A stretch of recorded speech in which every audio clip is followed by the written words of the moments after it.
크심에 아무도 아버지 손에서 빼앗을 수 없느니라. 할렐루야. 믿으십니까? 내가 하나님의 자녀가 되었다는 이 놀라운 주님의 축복, 이 영생을 얻었다는 것은 내 감정이 아니라, 내 노력이 아니라, 내 행위가 아니라 믿음으로 말미암아 하나님의 자녀가 되었다는 것뿐만 아니라 내가 받은 이 영생을 결코 다른 누구에게 빼앗기지 않는다는 것, 여러분 굳게 믿으셔야 합니다. 자, 그렇다면 예수님께서 이 땅에 오신 이유, 병자를 고치고 약한 자를 새롭게 하고 저는 자를 걷게 하고 눈먼 자를 뜨게 하는 것, 이런 병든 자를 고치고 새롭게 하는 것으로 왔다고만 생각할 수 있으나 예수님이 오신 것은 이 겉모습, 껍데기를 바꾸기 위해서 오신 것도 물론 있지만, 그러나 예수님이 오신 또 하나의 중요한 목적은 바로 내 속사람을 바꾸기 위해서 오셨다는 겁니다. 그래서 예수님이 오셔서 이 속사람을 바꾸기 위해서 제일 먼저 외쳤던 메시지가 뭐냐? 회개하라. 천국이 가까웠다는 것입니다. 아멘.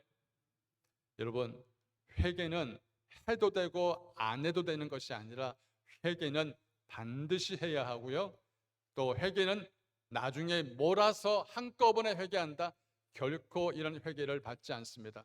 회개는 즉시 바로 해야 합니다. 미뤄서는 안 됩니다. 한번 회개했던 것이 그게 유효기간이 끝까지 가서 한번 회개했으니까 끝난다, 이건 구원파들이나 말하는 그런 말씀이고 행동이지 결코 성경은 그렇게 나와 있지 않습니다.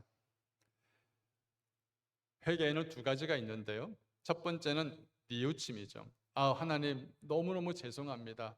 정말 내가 이런 하나님이 기뻐하지 않는 삶에 대해서 내가 정말 죄송합니다라는 어떠한 say sorry, 하나님께 막 죄송하다는 것, 이런 말로 하는 것이 뉘우침이 아니라 정말 가슴을 치며 아파하는 그런 뉘우침이 진짜 뉘우침입니다. 하나님, 내가 이런 잘못한 행동을 하지 않아야 됨에도 불구하고 또 이런 죄를 지었습니다 라고 가슴을 치며 아파하면서 주님 앞에 이 가슴을 치는 이 뉘우침, 여러분, 많은 사람들이 이 뉘우침이 회개라고 생각하지만 진짜 회개는 뉘우침을 넘어서서 돌이키는 역사가 있어야 합니다. 여러분, 그 사람이 정말 하나님이 원치 않는 이 죄에 대해서 진짜 뉘우치잖아요. 그러면 이 죄가 막 구역질이 날 정도로, 헛구역질 날 정도로 싫어집니다. 도박을 하는 사람이 도박에 대해서 하나님께서 딱 돌이키는 역사를 주시잖아요. 그러면 도박 도자를 들면 알러지가 반응이 나오고, 담배를 피는 사람이 그 담배를 딱 잡는 순간에 시궁창 냄새가 나오고, 술을 먹는 사람이, 술에 쩔어 사는 사람이 술 냄새를 맡으니까 헛구역질 나오고, 철저하게 하나님께서 그 사람의 뉘우침과 더불어서 돌이키는 역사가 일어나려면 성령의 역사가 반드시 일어나야만 합니다. 성령의 역사가 그 안에 일어나서 완전히 내가 삶을 방향을 바꾸겠다는 하나님의 강력한 믿음의 결단이 있어야 그 사람은 온전한 회개라고 이야기를 합니다.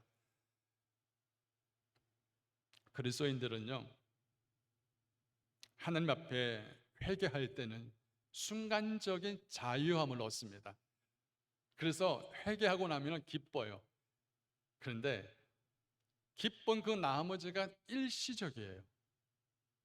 완전한 자유는 눈물 흘리면서 하나님 앞에 회개한 것 순간이 아니라 내 삶을 바꾸고 하나님 앞에 순종할 때에, 하나님의 뜻에 순종할 때에 그 사람은 완전한 자유를 얻게 되어집니다.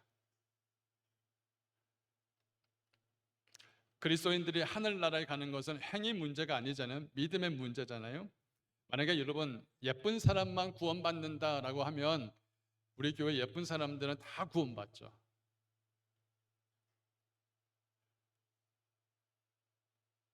예쁜 사람당 구원받는다 해서 손 드세요라고 말하면 다 손 들겠죠.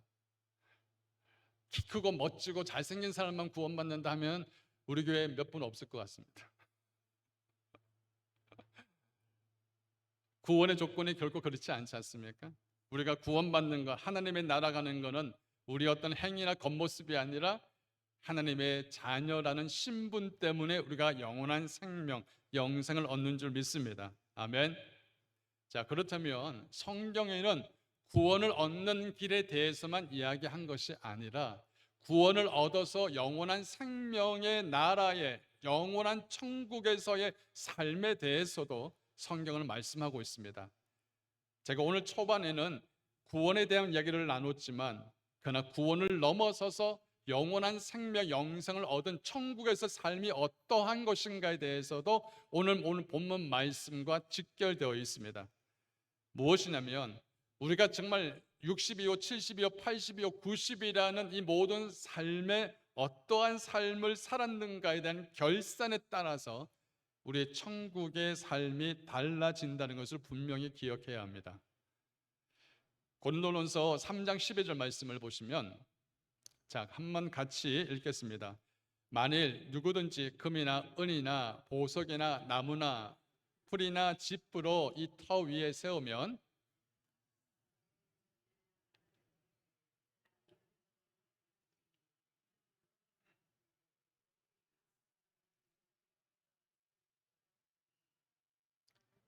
만일 누구든지 그 위에 세운 공적이 그대로 있으면 상을 받고 누구든지 그 공적이 불타면 해를 받으리니 그러나 자신은 구원을 받되 불 가운데서 받은 것이 같으니라.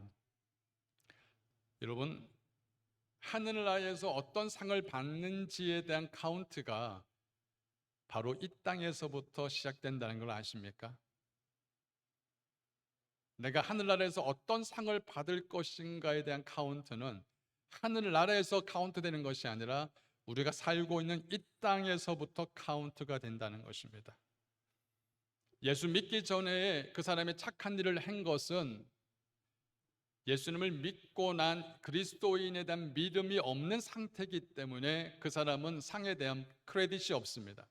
반면에 예수를 믿었음에도 불구하고 자기 속에 욕심이나 탐욕이나 거짓이 가득한 채에 그 사람이 어떤 선한 일을 했다?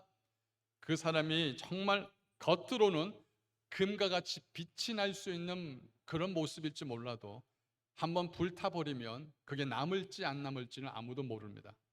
자, 두 사람이 있었습니다. 그 두 사람이 천국 앞에 섰습니다. 한 사람은 교회에서 정말 열심히 일하고 정말 칭찬받는 중직이었고 어느 한 사람은 사람들을 잘 모르는 그런 노점상이었습니다. 각 사람들이 각각 자신의 인생에 어떻게 살았는가에 대한 일들이 수북히 쌓여져 있습니다. 근데 갑자기 그 순간에 불이 붙어버립니다. 그 불 붙는 것 가운데 아무도 그것을 바라보면서 뭐라고 말할 수가 없어요.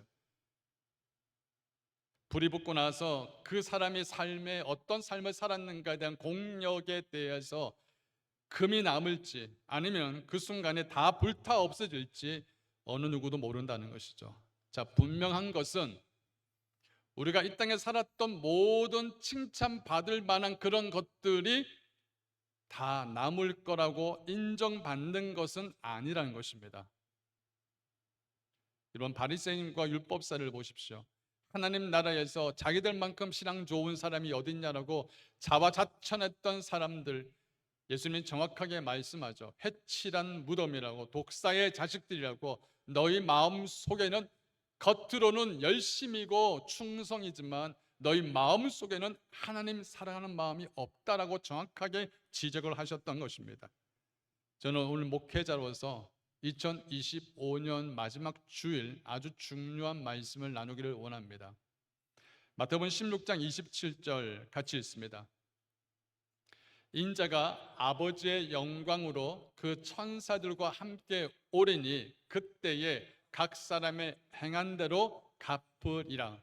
요한계시록 22장 12절 보라 내가 속히 오리니 내가 줄 상이 내게 있어 각 사람에게 그의 일한 대로 갚아주리라. 성경 우리에게 분명히 말씀합니다. 주님이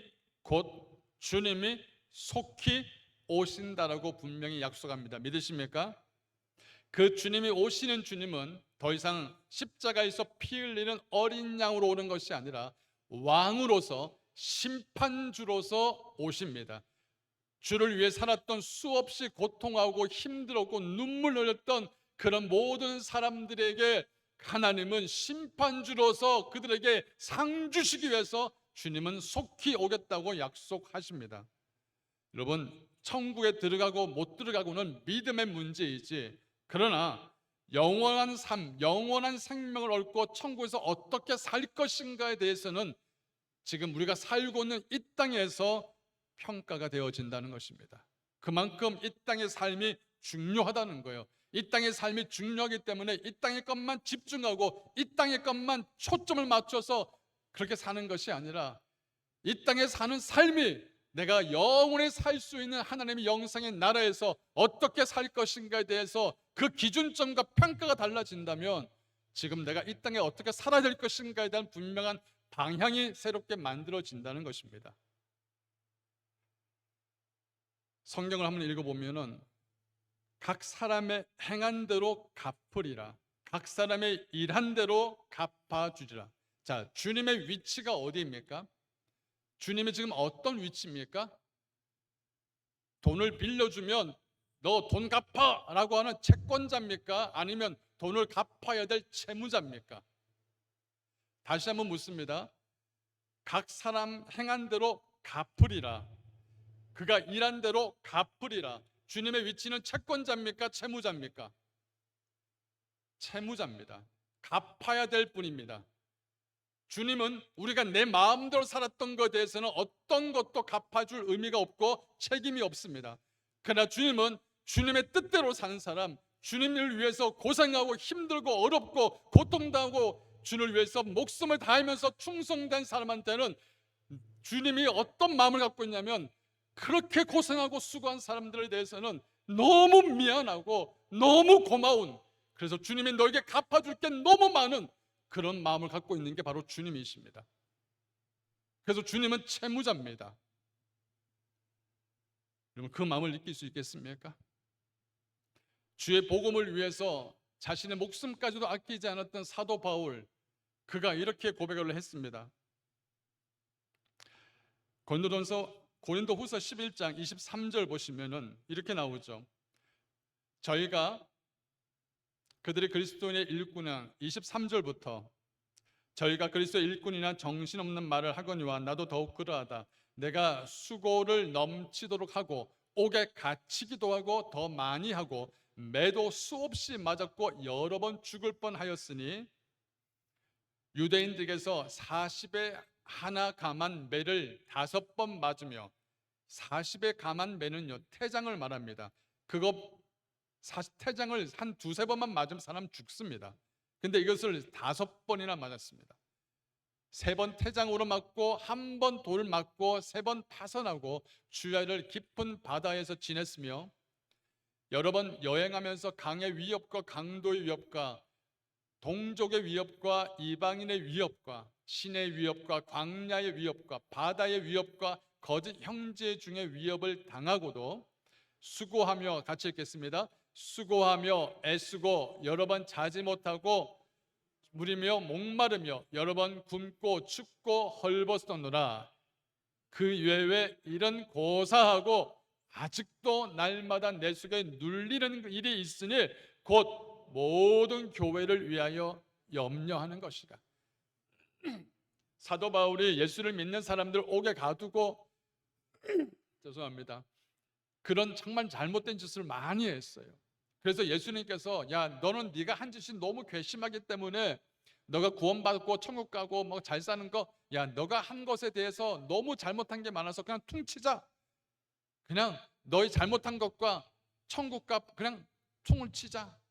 아니야, 너는 너무 많은 잘못을 지었기 때문에 넌 좀 고통을 좀 더 당해야 돼. 이렇게 말씀하신 분이 아니잖아요. 사실 우리 중에서 사도 바울만큼 복음을 전하기 위해서 고통당한 사람이 있습니까? 죽을 각오하면서 목숨 전해본 적이 있습니까? 헐벗고 굶주리면서 매 맞으면서 모욕당하면서 수많은 위협을 당하면서 주를 위해서 살아본 적이 있으십니까? 그 사도 바울이 이런 고민을 하고 아파하고 그렇게 어려움을 당하면서도 그가 가장 마음을 두고 있는 게 뭐냐? 바로 교회였습니다. 교회가 바로 서야 될 텐데, 교회가 온전해야 될 텐데, 교회가 이단들에게 넘어가지 말아야 될 텐데, 교회가 이 영적 싸움에서 이겨나가야 될 텐데, 교회 일꾼들이 정말 전심으로 주님을 모시듯이 교회를 사랑해야 될 텐데, 이런 늘 마음속에 남아있는 근심거리가 교회의 바울의 마음이었습니다. 여러분, 이런 마음을 갖는 것 사실 제정신이 아닙니다. 그런데요, 사도 바울은 이런 마음을 갖는 게 정상이라고 말합니다. 이렇게 위협당하고 고통당하고 힘겨움을 당하고 수많은 위협을 당하고 어려움을 당하면서도 주를 위해서 살고 싶어하는 그 마음 갖는 것이 오히려 정상이라고 말합니다. 사도 바울을 좀 이렇게 약간 제정신이 아닌 사람 같아 보이지 않습니까? 야, 어떻게 정말 저렇게 살지라고 생각할 수 있는 사람인데, 도대체 왜 사도 바울이 남들이 가지 않는 길을 가고 남들이 하지 않는 일을 하면서 왜 그렇게까지 고생을 하면서 이렇게 주를 위해서 살려고 하지? 도대체 그 이유가 뭐냐? 사도 바울은 하나님 은혜 안에서 자기가 받은 그 은혜가 얼마나 귀한가를 아는 것뿐만 아니라 사도 바울은 머리가 비상했습니다. 뭐냐면 사도 바울은 내가 장차 하나님께 받을 상이 있다는 걸 알았던 사람이었어요. 빌립보서 3장 14절 말씀 큰 소리로 같이 외칩시다.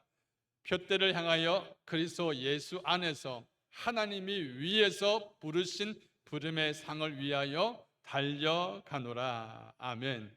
사도 바울은 분명히 알았어요.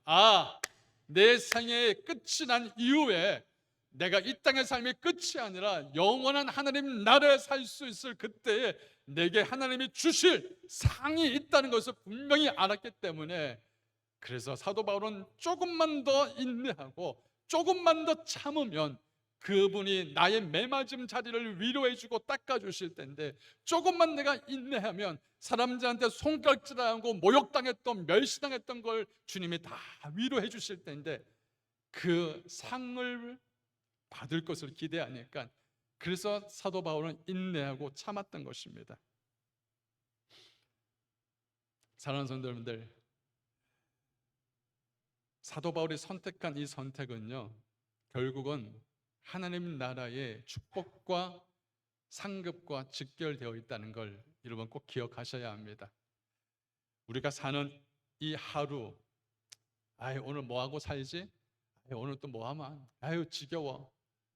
여러분, 이렇게 지겹다라고 생각하는 이 하루가 시한부 인생을 사는 사람에게는 가장 아끼고 아끼는 소중한 날입니다. 마지막이란 걸 아는 사람에게는 그 한 날 한 날이 최고의 선물이란 걸 압니다. 우리가 하나님 앞에서 결산할 때에 우리가 생각하는 덧없이 아무런 의미 없이 소비했던 그 하루도 결산 프로그램 안에 들어가게 됩니다.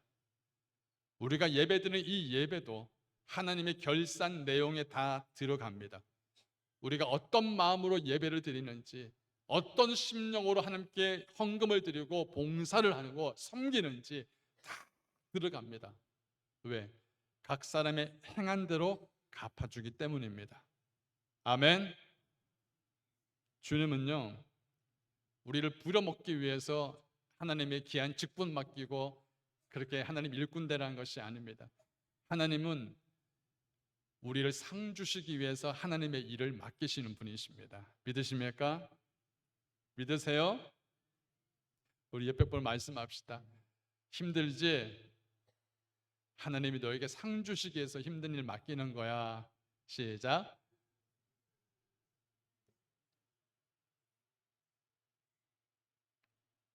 하나님은 우리가 작은 일에도 최선을 다하고 섬기고 충성하는 그런 사람들 향하여서 어떤 마음을 갖는다? 너무 미안하다, 너무 고맙다, 너무너무 고맙다, 이런 마음, 이런 빚을 갚고 싶어 하는 그런 마음을 갖는 그런 삶을 우리가 살았으면 좋겠습니다. 아멘. 2025년을 이제 마무리 짓는 날이 며칠 남지 않았습니다. 그런데 여러분, 시간의 결산이 있는가 하면 우리의 마지막 영혼의 결산도 반드시 있습니다. 내 마지막 영혼의 그 때를 위해서 우리는 반드시 하나님 앞에 서야 될 때가 분명히 있습니다. 여러분, 죽고 나면 하나님 앞에서 내가 상급받을 수 있는 삶을 살 수 있는 기회가 전혀 없습니다. 이 땅에서 사는 이 삶이 얼마만큼 중요한가를 아는 사람들은 바로 하늘나라에서 하나님이 갚아줄 상이 있다는 것을 믿고 오늘도 최선을 다하는 믿음의 삶을 사는 사람인 줄 믿습니다. 주님이 갚아주고 싶은, 주님이 기억하고 싶은 그런 삶을 사는 삶에 대해서 몇 가지 나누기를 원합니다. 첫 번째는 뭐냐면 사랑으로 섬기는 섬김입니다. 마가복음 9장 41절 말씀 시작. 누구든지 너희가 그리스도에게 속한 자라 하여 물 한 그릇이라도 주면 내가 진실로 너희에게 이르노니 그가 결코 상을 잃지 않으리라. 아멘. 사실 우리가 눈에 보이는 수고하고 애씀을 할 때가 있습니다. 그런데 전혀 생각지 않은 것에 대해서 우리 주님이 감사하다고 고맙다고 말할 때가 있습니다. 아, 주님 저 그런 적 없는데요. 주님 저 그런 적 한 적 없는데요. 우리는 전혀 기억하지 못하는 하나의 한순간의 작은 섬김인데 이런 물 한 그릇이 얼마나 가치가 있겠습니까? 우리에게는 물 한 그릇이 가치가 없지만 그 물 한 그릇이 어떤 것보다도 소중한 가치를 가진 자에게 물 한 그릇을 주는 것은 그에게 가장 큰 선물을 주는 것이에요. 우리는 별로 한 것이 없는데 단지 그냥 감동이 와서 그냥 섬겨준 것뿐입니다 라고 하는데 우리 주님은 기억을 하시더라는 거예요. 제가 신대원 공부할 때에 사역은 부산에서 하고 공부는 서울에서 하다 보니까 월요일 날 출발하고 금요일 날 내려와서 그리고 주일 날까지 사역을 다 하고 나면 한 달에 한 번씩 회비를 내야 돼요. 차비가 없어서 새벽에 나가서 기도를 하는데 하나님, 공부를 하러 올라가야 되는데 차비가 없어요. 왜냐하면 공부를 하려면 차값도 내야 되고 식대비도, 그래서 굶을 때가 참 많았습니다. 그리고 공부하고 또 책을 사야 되고, 근데 딱 올라가려는 그때에 차비가 없는 거예요. 하나님, 못 올라가게 됐습니다. 차비가 없어요. 그래서 새벽에 이제 기도를 하는데 한참 울면서 기도를 하고 나서 딱 집에 가려는데 누가 조그만 흰 봉투를 내 머리박에다가 딱 올려놨더라고요. 딱 열어보니까 제가 필요한 정확한 금액이 그 안에 들어있었어요. 저는 지금도 누가 저에게 그것을 준지 모릅니다. 저는 몰라도 주님은 아십니다. 사랑으로 섬기는 것은 크고 작은 것의 차이가 아니라 내 사소한 섬김이지만, 사소한 사랑이지만 나누어 줄 때에 주님이 고맙다라고, 내가 너에게 줄 상이 있다라고 말씀하시는 그런 축복이 있기를 주 이름으로 축원합니다. 두 번째는 청지기의 자세가 필요합니다. 여러분, 하나님께서 우리에게 주신 시간, 건강, 재능, 물질, 이 모든 것은 우리 것이 아닙니다. 하나님이 우리에게 잠시 맡겨둔 것뿐이지. 근데 이게 다 내 거라고 생각하는 사람들은요, 하나님을 위해서 쓰임받을 수 있는 기회를 갖지 못합니다. 나를 위해서 평생 쓰다가 주를 위해서 한 번도 쓰임받지 못하고 인생을 끝난 사람들은 결코 하늘나라에서 하나님의 상을 받을 수 있는 것이 없습니다. 너무너무 정확한 것입니다. 조그만 것이라도 하나님이 내게 맡겨준 이 달란트, 내게 주어진 이 시간, 물질, 이런 모든 에너지, 이런 것들을 하나님께 내게 맡겨진 것이기 때문에 주인의 뜻대로 쓰임받기 위해서 이 모든 것을 내어드린다면 여러분, 이것이 얼마나 하나님께 영광이 되겠습니까? 어떤 분은 이런 이야기를 합니다. 하나님 앞에, 목사님, 저는 일주일에 전도의 11조를 드리고 싶습니다. 그래서 이 사람은 전도의 11조를 드리기 위해서 일주일에 168시간 동안에 2시간 동안 항상 전도하러 나갑니다. 그래서 전도할 7집을 정해놓고 그냥 하루에 일어나서 방에 누워가지고 유튜브만 보고 이렇게 앉아있는 게 아니라 딱 7집을 정해놓고 그냥 가는 거예요. 가서 10분이든 10분이든 20분이든 그냥 별일 없어요, 잘 지내요, 갈 때 고구마 하나 가져가서 인사하고 7집을 계속 도는 거예요. 매주 도는 거예요. 그러면서 그 7집에 있는 사람들이, 여러분, 문제가 생기거나 어떤 도움이 필요하잖아요. 누굴 찾겠습니까? 전도는 심는 거예요. 거두기 전에 반드시 심어야 돼요.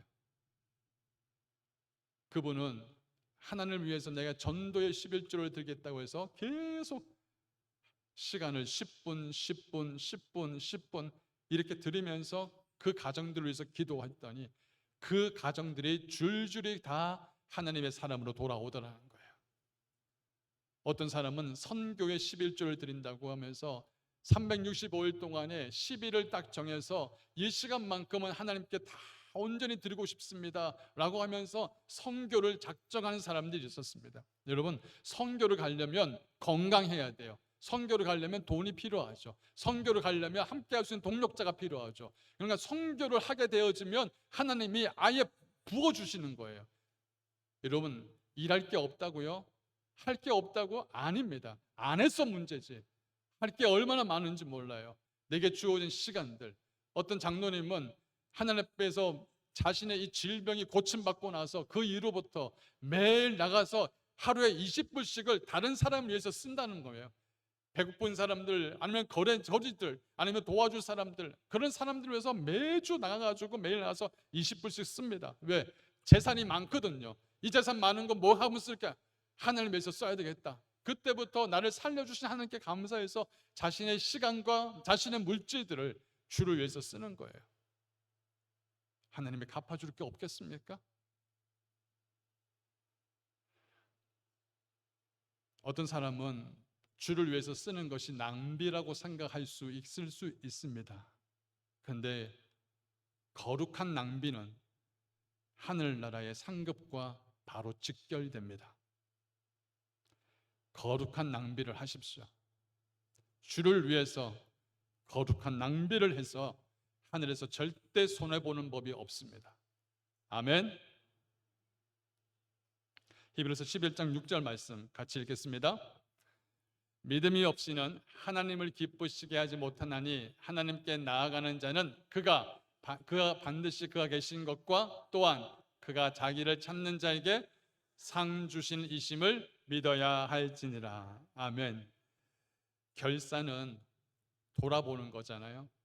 내가 앞으로 어떻게 살아왔는가 뒤돌아보면서 잘 결산을 해야 또 바른 예산을 짤 수가 있는 것처럼 내 인생의 결산도 반드시 해야 합니다. 그래야 내 이 영원한 삶에 대한 삶이 달라진다는 것이죠. 만약에 우리가 하나님께서 내게 줄 상이 있다, 이걸 대해서 전혀 생각하지 않는 사람들은요, 그냥 내가 주어진 이 하루, 내가 정말 땅에 있는 것만 관심을 받습니다. 내가 있는 것만 최선을 다하죠. 그런데 여러분, 하나님께서 위에서 주실 상이 있다라고 생각하는 사람들은요, 결코 땅의 것으로 머물지 않습니다. 주님이 곧 오신다라고 말씀하셨는데 위의 것에 대해서 상급을 위해서 상을 갖지 않고 믿음을 갖지 않고 하나님 뜻대로 살지 않는 사람들은요, 주님 조금만 더, 주님 주를 위해서 살아본 적이 별로 없어요, 좀 나중에 오세요, 그러면서 두려워할 것이지만 주를 위해서 최선을 다하고 주를 위해서 청지기 자세를 살고 주를 위해서 정말 믿음으로 살고 주님이 내게 주실 상이 있다는 걸 믿는 사람들은 어떻게 외치는 지 아십니까? 마라나타 주 예수여 어서 오십시오라고 외치는 자예요. 우리 성도님들이 이런 고백을 하기를 주의 이름 축원합니다. 아멘. 저는 저희 교회 봉해찌로에서 저희 교회가 맛집이라고 소문이 났습니다. 아세요? 저희 교회 점심이 얼마나 맛있는지 여러 교회 다녀본 사람들은 다 안다고 합니다. 근데 여러분, 이 맛있는 점심을 위해서 여러 사람들이 일찍 나오고 그 전날에 나와서 수고하고 애쓰는 거 아십니까? 아, 맛있다 이렇게 마음껏 먹으면서도 그 먹는 것에 집중하지만 어떤 사람은 하나님께 받을 상이 있음을 알고 섬기는 것에 집중합니다. 하나님의 나라가 모든 사람들에게 똑같지 않습니다. 결코 똑같지 않습니다. 어떤 사람에게는 받을 수 있는 상급이 보화가 많은 사람이 있지만 어떤 사람에게는 그렇지 않는 사람들도 있다는 것입니다. 저는 이걸 꼭 기억했으면 좋겠습니다. 내가 너에게 줄 상이 있다. 우리가 어떻게 살아야 될지 다시 한번 돌아봤으면 좋겠습니다. 이 땅에서의 내가 잠시 편안하고 잠시 재물을 누리고 여유를 가지고 그렇게 사는 것에 결코 만족하지 마십시오. 이 땅에서의 결산에 만족하지 마시고 승부는 여기서 결정나는 것이 아니라 위에서 결정납니다. 그러면 내가 어떻게 살아야 될 것인가를 다시 한번 우리를 돌아보기를 바랍니다. 아멘. 디모데후서 4장 7절 8절 같이 읽겠습니다. 시작.